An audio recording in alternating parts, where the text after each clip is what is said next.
Greetings, I'm Dave Gilmore, and this is Design Intelligence. A few months ago, I broadcast a podcast about choices. You may remember. I had gone out to retrieve the mail one rainy afternoon. A pool of water had gathered in front of the mailbox, and looking at it to avoid stepping in it, I was struck by the pattern of multiple concentric rings emanating across the surface as the raindrops fell. At first glance, the pattern was jumbled and chaotic, but as I stood there watching and getting wet, a new clarity emerged. The movement upon each raindrop splash, combined with the expanding rings crossing over each other, made for a choreography of cause and effect. The longer I peered into the pool, the larger the pool expanded as other pools spilled over one onto the other.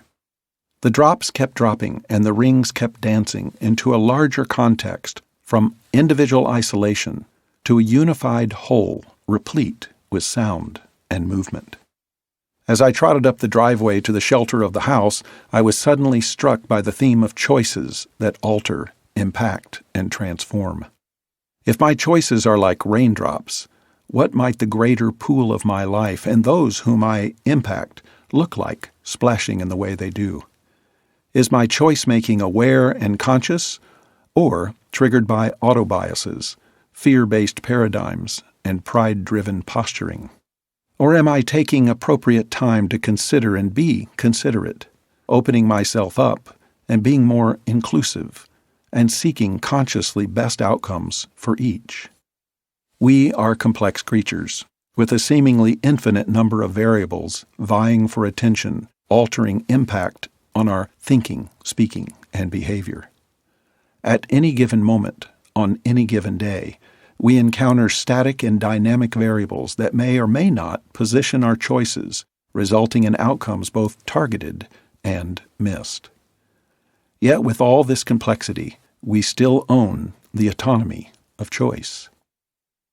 You and I make the choices that result in life-altering outcomes from both ourselves and myriad others. As such, all choice is conscious, though some conscious choices are front of mind and others back of mind. It's when we operate on cruise control back-mindedness that we drastically heighten the risk of negative consequences resulting from our choices. When we shut off the receptors that gather and present new data to us, that we increase the likelihood of tunneled decisioning, and hurt is often the outcome. Leadership requires better of us, doesn't it? Effective leadership demands we operate far more from front-of-mind consciousness rather than back-of-mind automation. Being in the moments that make up life and living is a posture of conscious reception, eyes wide open, ears pricked, awareness all on. When we lean into the moments of life as conscious givers and takers, we are better assured of meaningful outcomes.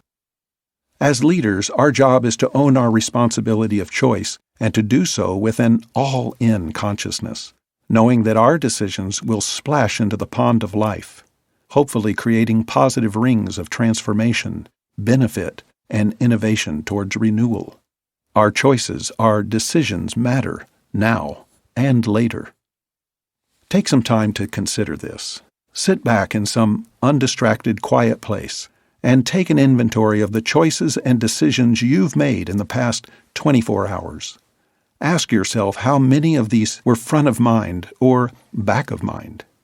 Then stretch into the future and catch a glimpse of their possible outcomes. If that results in consistently happy high fives, then congratulations to you.